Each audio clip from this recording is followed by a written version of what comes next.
My name's Darian Merritt, and I'm going to be talking about a bill that was introduced by Texas Democrat O'Rourke and Jones in February.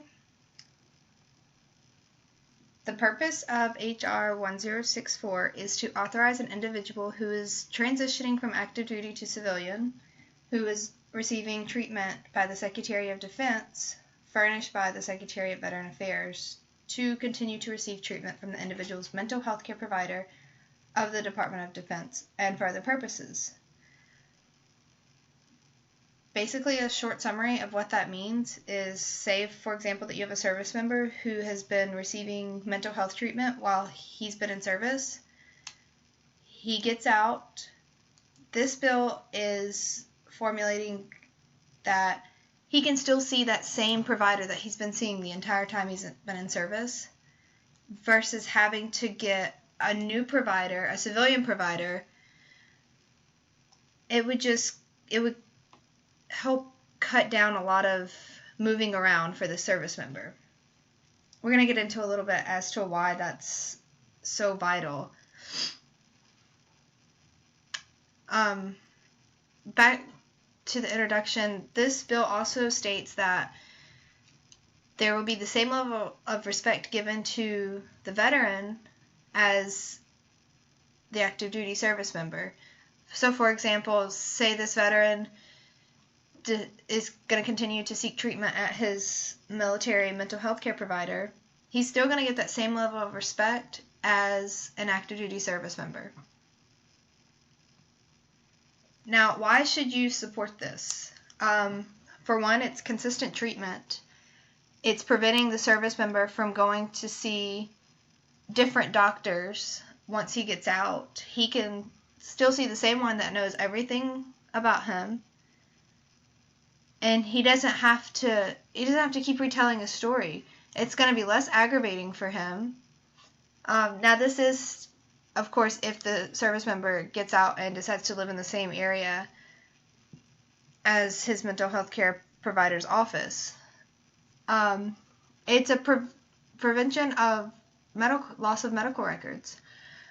You're looking at people that are retiring out of the service now who have been in long before electronic charting was a thing, and say they had to take their paper medical records and deliver them to their new civilian doctor. Some people, they lose bits and pieces of their medical records. This can be very important information, and once it's gone, then it's gone. There's no way to prove it.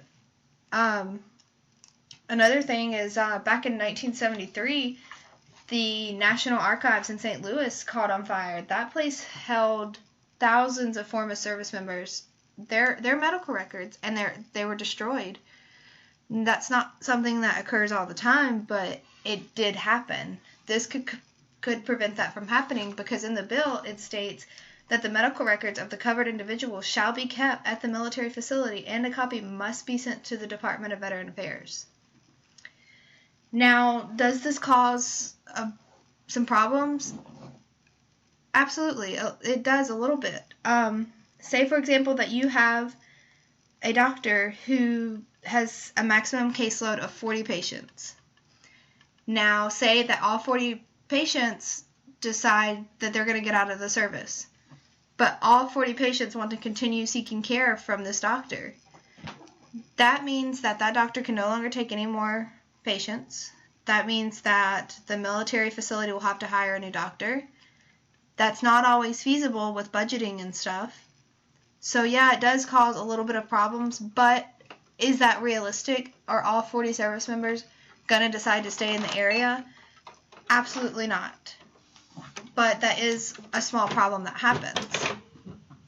This is very, very beneficial to our town and our surrounding areas, because we are full of service members. There's one everywhere you look. There's veterans everywhere you turn. So this bill could be very, very beneficial to our area. And those are the reasons why we should support this bill.